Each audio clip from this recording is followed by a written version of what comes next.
రీతిలో ఆ వాక్యాన్ని భుజించాడో దేవుడు చెప్పింది చేశాడు. హల్లెలూయా, హల్లెలూయా. ఈరోజు నా జీవితాల్లో కొద్దిగా కష్టమైన, కొద్దిగా నష్టమైన, దేవుని సేవకుని నోట వాక్యంలో నుంచి ఇది చేస్తే మంచిదని వాక్యాన్ని చూపించి నీతో మాట్లాడినప్పుడు దాన్ని నువ్వు భుజించగలిగితే, దానికి నువ్వు లోబడగలిగితే, దానిని బట్టి నీ ఆత్మ బలపరచబడ్డమే కాదు, నిన్ను దేవుడు యోర్దానును దాటిస్తాడు, మరణమును తప్పిస్తాడు ఆయన. హల్లెలూయా. ఇప్పుడు మొదటి ఆహారం ఏమిటంటే, నీతో దేవుడు చెప్పిన మాట నువ్వు లోబడితే ఆ ఆహారం నువ్వు భుజించిన వాడవుతావు. అప్పుడు ఎవరు బ్రతుకుతారు? ఎవరికి బలం వస్తుంది? ఆత్మకు బలం అవుతుంది. చాలా మందిలో ఉన్న బలహీనత ఏంటంటే, వాక్యము ఇలా ఉంది, ఇలా చేయండి అంటే కూడా వారికి ఉన్న శరీర ఆలోచనలను బట్టి, వారికి ఉన్న బిజీనెస్ను బట్టి, వారికి ఉన్న బిజీ షెడ్యూల్ను బట్టి శరీరాన్ని బలపరుచుకుంటున్నారు, కానీ ఆత్మ బలహీనపరచబడినా పర్లేదులే, ఇప్పుడు కాకపోతే రేపులే అనుకుంటా ఉన్నాం. ఒక్కసారి ఆత్మ బలహీన పడుతూ ఉన్నప్పుడు నీలో ఎక్కువ శరీర కార్యాలు బలపడతాయి. అందుకే బైబిల్లో ఒక మాట ఉంది, రోమాపత్రిక 8:13 అంటాడు, ఆత్మ చేత శరీర కార్యాలను మీరు చంపిన ఎడల మీరు జీవించెదరు. మనం చంపం.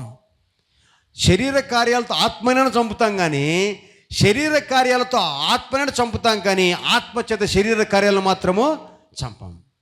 కారణం ఏంటంటే, నీకు భౌతికమైన ఆహారమే ఎక్కువ ఇష్టంగా ఉంది, కానీ ఆత్మీయమైన ఆహారాన్ని తీసుకోవడానికి ఇంకా నువ్వు ఇష్టం లేదా? అలాగా నిజంగానే ఇష్టం ఉంటే చర్చి క్రమాన్ని తప్పించుకో, చర్చిలకు రావడానికి ఆలస్యం చేయు, వాక్యం వినడానికి ఆలస్యం చేయు, ఎవరు చెప్పకనే పరిగెత్తావు. అలాంటి స్వభావమే ఆహారం కోసం తప్పించే స్వభావం. దేవునికి మహిమ కలుగునుగాక, దేవునికి స్తుతి కలుగునుగాక.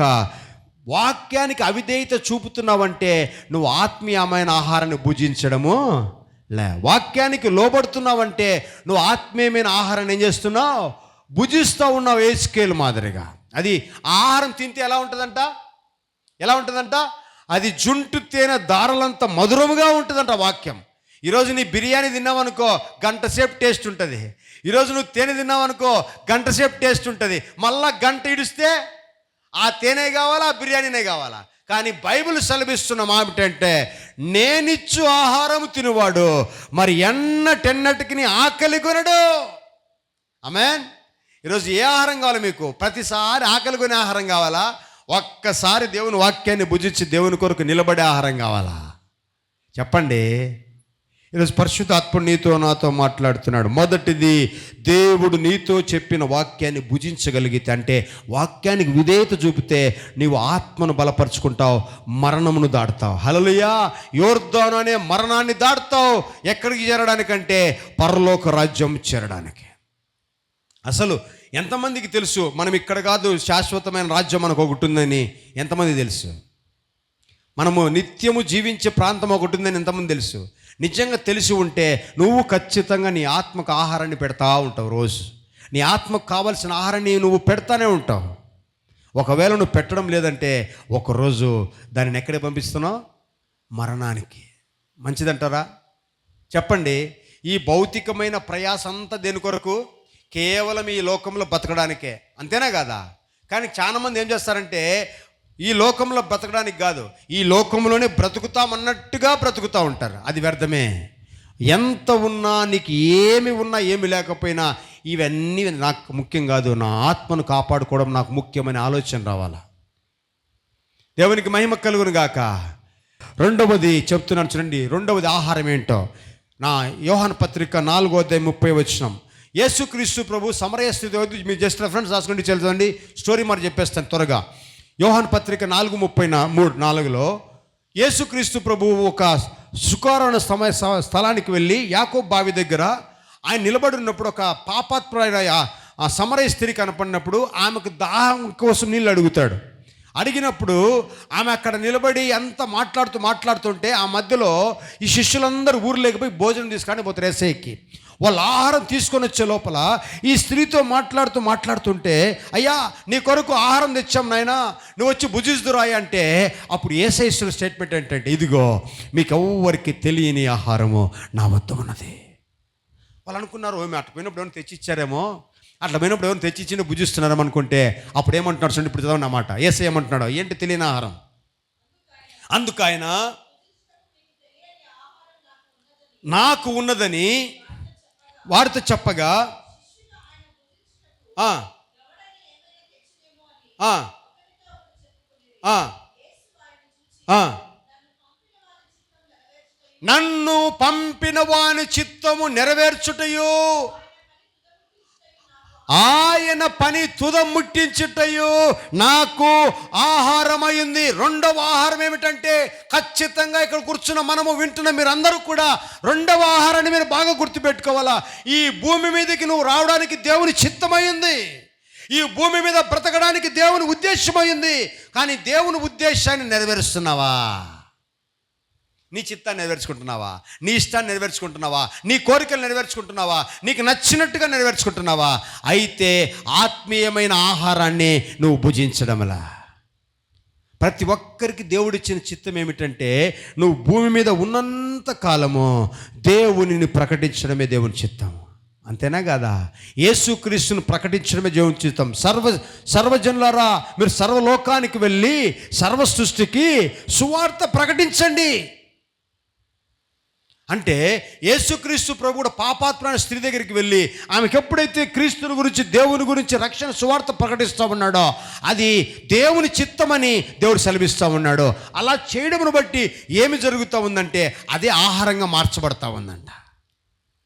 మరి మీరు ఒక్క పూట చర్చికి వచ్చిన తర్వాత మళ్ళా చర్చి అన్నా కూడా ఆలోచిస్తాం. కానీ చర్చికి వచ్చి వెళ్ళిపోయిన తర్వాత కూడా మనకు దేవుడు ఒక బాధ్యత ఇచ్చాడు, ఒక ఆహారం భుజించడానికంటే ఆయన చిత్తాన్ని ఎక్కడున్నా జరిగించాలి, ఆయన చిత్తము కొరకు నువ్వు తప్పించాలి. అందుకే అంటాడు, లోకము తన ఆశలన్నీ గతించిపోను కానీ తండ్రి చిత్తమును జరిగించువాడే నిత్యము నిలుస్తాడు. అనగా దేవుని చిత్తాన్ని జరిగించడం బట్టి నీ ఆత్మ యోర్దాను అనే మరణంను దాటి ముందరికి వెళ్తుంది అంటా ఉన్నాడా. ఆమేన్. చెప్పండి, అవునా కదా? నీ డబ్బు నిన్ను కాపాడుతుందా? నీ ప్రయత్నం నిన్ను కాపాడుతుందా? నీ కష్టాలు, నీవు ఎంత ప్రయాసపడి బ్యాంక్ బ్యాలెన్స్ పెట్టుకుని నిన్ను కాపాడి పరలోక రాజ్యం చేరుస్తుందా? అవన్నీ వ్యర్థము. అవన్నీ కేవలం ఇక్కడ బ్రతకడానికి మనకు వస్తాయి, కానీ పరలోక రాజ్యం చేర్చడానికి పనిచేయవు. కాబట్టి పరలోక రాజ్యానికి చేర్చబడాలంటే రెండో ఆహారం ఏమిటంటే, దేవుని చిత్తమును జరిగించాలా. జరిగిస్తున్నామా మనము?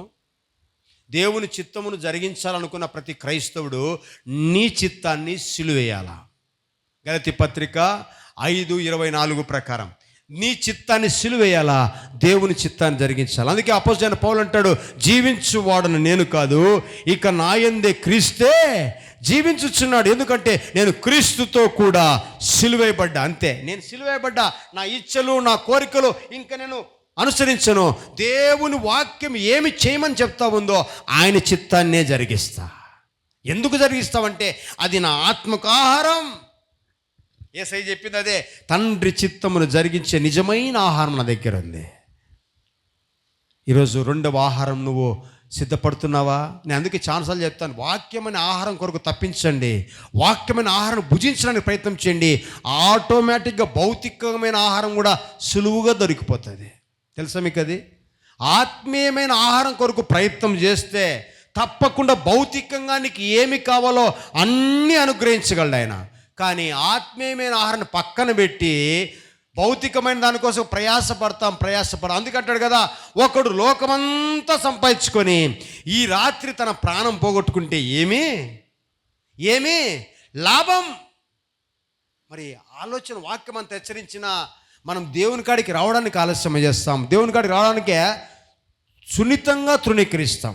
అనుకుంటున్నారు మీరు ఆత్మను మీరు బలహీనపరుచుకుంటున్నారు. మీ అంతకు మీరే ఆత్మను బలహీనపరుచుకుంటున్నారు. యోర్దాను దాటనీయకుండా అపవాది మీలో ఆ కార్యాలను పెడతా ఉన్నాడు. గుర్తుపెట్టుకోరండి, మీరు అట్లా ఆగిపోతున్నారంటే ఒకటే, యోర్దాను దాటలేరు. మీరు గుర్తుపెట్టుకోవాలి మాట. దేవుని వాక్యానికి లోబడలేకపోతున్నారంటే మీరు యోర్దాను దాటలేరు. ఖచ్చితంగా క్రైస్తవుడు అనేవాడు యోర్దాను దాటిన తర్వాతనే పరలోక రాజ్యం. ఏదో చర్చికి వచ్చిపోయినానులే, రోజున్నానులే, పరలోకానికి పోతానంటే పోలేవు. నిన్ను ఏది భుజించమన్నాడో ఆత్మకు కావాల్సిన ఆహారం అందించాలా. దానికి ఏం చేయాలా? మనం అన్ని పొద్దున్న లేస్తానే, పొద్దున్న నాకు కూడా పాస్టర్ కొన్ని మాటలు తిరిగి ఇచ్చింది, ధాన్యాలు బలం వస్తుందని. దేని కొరకు ఆ బలం అంతా? శరీరానికి. అలాగుననే ఆత్మకు కూడా ఏమి తింటే ఆహారము బలం వస్తుందో దాని మీద నువ్వు ఫోకస్ చేయకపోతే దాని మీద దృష్టించకపోతే యోర్దాను అనే ఈ అనుభవాన్ని దాటలేవు, పరలోక రాజ్యము చేరలేవు. అంతేనా కాదా? ఇప్పుడు రెండో అనుభవంలో దేవుని చిత్తాన్ని జరిగించకపోతే నీ ఆత్మకు కూడా ఆహారము నువ్వు పెట్టడంలా. ఎంతసేపు సెల్ఫ్, నేను, నా బిడ్డలు, నేను, నాది, నా ప్రయత్నము, నా వ్యాపారము, నా ఉద్యోగము, నా ఆరోగ్యము అనుకుంటా ఉంటే అది దేవుని చిత్తము కాదు. దేవుని చిత్తం ఏమిటంటే నీవు అనేకులకు ఆశీర్వాదకరంగా ఉండాలా, నువ్వు అనేకులకు దేవుని గురించి చెప్పేవారిగా ఉండాలా, నువ్వు అనేకులను దేవుని దగ్గర నడిపించేవారిగా ఉండాలా, నువ్వు అనేకులను దేవుని దగ్గర నిలబెట్టడానికి నీ ప్రయత్నం చేయగలిగితే ఆటోమేటిక్గా అది ఏమవుతుందంటే నీకు ఆత్మీయమైన ఆహారం. ఎంతసేపు వచ్చినామా పోయినామా అంటే కాదు, రూపు మారుతూ ఉండాలి, మన స్టెప్ మారుతూ ఉండాలి, మన స్థితి మారుతూ ఉండాలా, మన అనుభవం మారుతూ ఉండాలి. అప్పుడే అద్భుతాలు వెంబడి అద్భుతాలు చూస్తాం. హల్లెలూయా. అంతేనా కాదా? ఇది యేసయ్య సాదృశ్యంగా చెప్తున్న మాట. మూడవది చూద్దాం. 42వ కీర్తన 3వ వచనం. నీ దేవుడు ఏమాయనని, ఇక్కడ కోరహు కుమారులు రాస్తున్న కీర్తన ఇది. అందరూ వాళ్ళ పరిస్థితిని చూసి వాళ్ళంతా బాగున్నారు, వీళ్ళు బాధపడతా ఉంటే చూసేవాళ్ళంటే, ఏరా నీ దేవుడు ఏమైనాడు, చర్చికి పోయినావే, ప్రార్థనకు పోయినావే, నీకెందుకు ఈ కష్టాలు, నీకెందుకు ఈ అప్పులు, నీకెందుకు ఈ వ్యాపారం జరగలే, నీకెందుకు ఉద్యోగం పోయినా, నీకు డబ్బులు మిగల్లా అని అంటా ఉన్నారంట. అలాంటప్పుడు నీవైతే నేనైతే ఏం చేస్తున్నాం? ఈ చర్చికి పోవడం వద్దు, ఆ వాక్యం వినడం వద్దు, రెండుసేపు బయట తిరుగుదాం, సంపాదించుకుందాం అంటున్నావేమో. కానీ ఇక్కడ ఈ ప్రజలు చేసిన, అయ్యా వీళ్ళు ఎన్ని మాటలు అంటా ఉన్నా, వీళ్ళు ఎన్ని నిందలేస్తూ ఉన్నా, చూసే వాళ్ళంతా అవమానంగా హేళన చేస్తూ ఉన్నా, అయ్యా నా కన్నీళ్ళు నాకు అన్నపానములైనాయ్యా.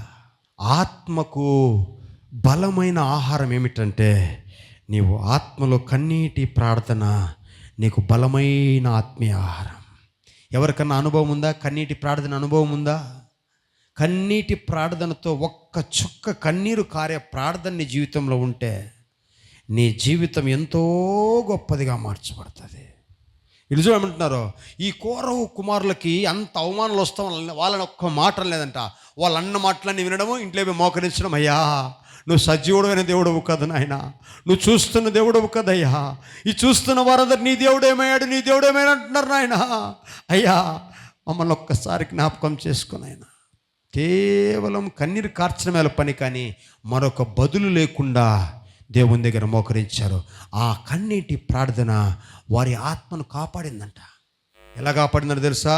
సంఖ్యాకాండం ఇంటికి వెళ్తుందండి, 16వ అధ్యాయం 31వ వచనంలో, తన తల్లి, తన తండ్రి, వారి కుటుంబ సభ్యులంతా భూమి నేర విడిచి చంపబడ్డారంట. కానీ ఈ కన్నీటి ప్రార్థన చేసిన కోరహు కుమారులు మాత్రము చనిపోలేదంట.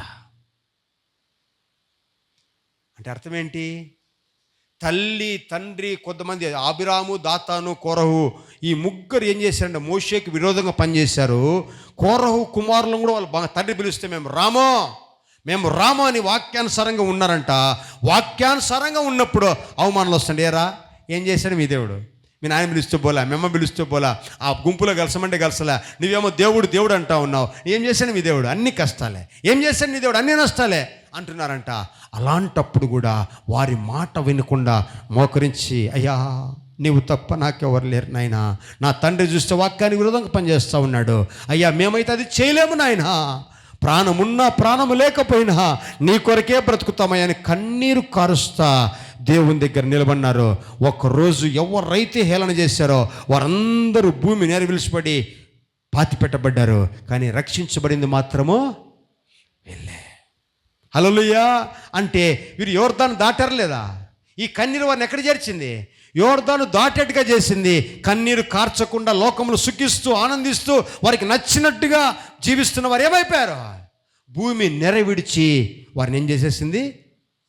ఈరోజు నీతోనే పరిశుద్ధాత్మ దేవుడు మాట్లాడుతూ, బిడ్డ కన్నీటి అనుభవం నీకున్నదా? చూడండి, కన్నీటి అనుభవంలో 126వ కీర్తన 5వ వచనంలో ఒక మాట ఉంటుంది, కన్నీళ్ళు విడుచుచు విత్తువాడు సంతోషగానముతో పంట కోస్తాడంట. కన్నీటితో నువ్వు ఎప్పుడైతే దేవుని దగ్గరికి వస్తావో, అప్పులున్నా, దుఃఖమున్నా, నష్టమున్నా, కష్టమున్నా, అవమానమున్నా, హేళన చేస్తున్నా కూడా అవన్నీ నిర్లక్ష్యం చేసి నా దేవుని సన్నిధికి వెళ్ళాలా, ఏ మనిషి ఏమనుకున్న పర్లా, నేను ఇప్పుడు దేవుని సన్నిధిలో గడపాలా అని బాధతో, వేదనతో నువ్వు కన్నీటితో ఇక్కడికి వచ్చితే దేవుడు నీ కన్నీటిని తన కౌలిలో దాచుకుంటాడంట. హల్లెలూయా. యేసయ్య కూడా భూమి మీద 2 సార్లు కన్నీరు గార్చాడు. ఒకటేమో లాజరు సమాధి దగ్గర గార్చాడు, రెండవదేమో నీ కొరకు నా కొరకు గార్చాడు. కన్నీటితో ప్రార్థన దేవుడు చూసినప్పుడు నీ ఆయుష్ను పెంచుతాడు. హిజ్కియా కన్నీటితో ప్రార్థన చేసినప్పుడు 15 ఏళ్ళ ఆయుష్ను పెంచాడు.